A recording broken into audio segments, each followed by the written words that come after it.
Bonjour et bienvenue sur la chaîne. Alors, dans cette vidéo, on va faire une brève introduction à SAP GUI Logon, l'interface de SAP, et on va voir les différentes fonctionnalités que vous allez utiliser tous les jours dans votre usage de SAP. Donc, sans plus tarder, commençons.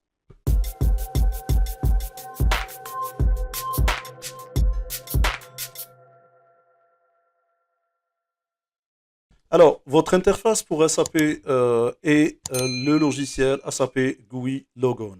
Alors, je me suis déjà logué à ma session et comme vous pouvez le constater, j'ai déjà mes favoris et mon menu SAP en cours.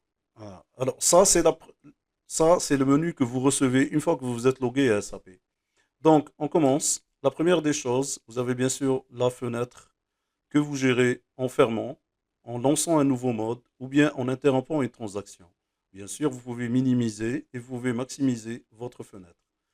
Parmi les choses importantes, vous avez la barre de recherche des transactions où vous pouvez mettre vos transactions.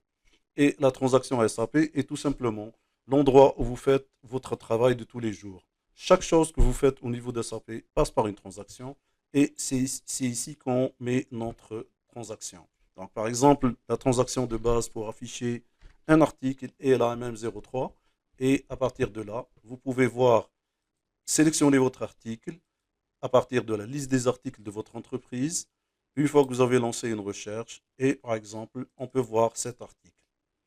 Alors, ça, c'est parmi les ensembles de transactions que vous pouvez faire. Chose importante, chaque transaction que vous allez taper directement, vous avez ce fameux code euh, qu'on appelle le code de transaction. Et c'est à partir de là que vous pouvez le faire. Alors, vous pouvez voir bien sûr d'autres transactions qui sont organisées sous forme de menu.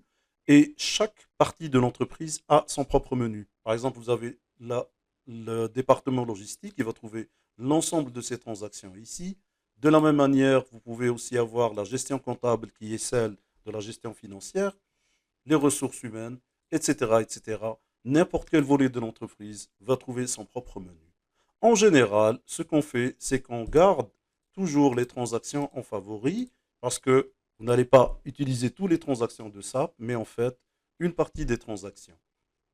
Alors, si vous pouvez voir ici, j'ai déjà les transactions que j'utilise la plupart du temps. Par exemple, afficher un utilisateur, ou bien évaluer l'autorisation pour un utilisateur, ou bien voir faire la maintenance d'un utilisateur, et tout simplement changer son mot de passe, etc., etc. Alors, une chose importante, on peut aller vers les options justement de fonction, où on peut par exemple décider ou mettre l'affichage des favoris. Par exemple, moi, je l'ai mis en fin de liste. Ou bien afficher les noms techniques, qui est une chose qui est super importante. En fait, les noms techniques, c'est les noms des transactions sous forme de code. Par exemple, la fameuse MM03 que je viens de faire. Et comme ça, je peux afficher maintenant le nom de la transaction. Par exemple, pour changer le mot de passe, j'utilise une transaction qui s'appelle la YU02, qui n'est pas une transaction standard, mais juste un programme SAP. Et à partir de là, je peux faire, par exemple, faire de la maintenance d'un utilisateur bien particulier et faire, par exemple, son changement de mot de passe. Chose importante, vous n'êtes pas obligé d'aller vers le menu à chaque fois. Vous pouvez juste taper le nom de la transaction. Par exemple, si je veux afficher un utilisateur, je peux faire le SU01D et à partir de là, j'ai exactement la même transaction qui est affichée. Donc, je peux le faire à partir d'ici, directement à partir du menu. Comme je peux toujours utiliser le menu de transaction, et je fais le fameux SU01D, et à partir de là, j'ai ma transaction.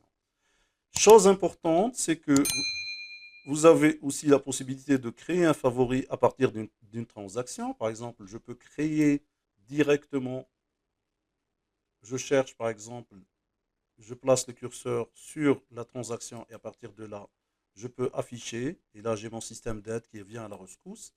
Et je peux aller par exemple sur le menu logistique, je vais sur la gestion des articles. Et là, j'ai la fiche article où j'ai mon article. Et par exemple, pour afficher l'article, je trouve ici ma fameuse MM03. Et à partir de là, une fois que j'ai sélectionné, je peux l'ajouter au favori en faisant un créer. Et à partir de là, vous voyez que je peux avoir n'importe quelle transaction sur mon menu de favoris. si je l'utilise tout le temps.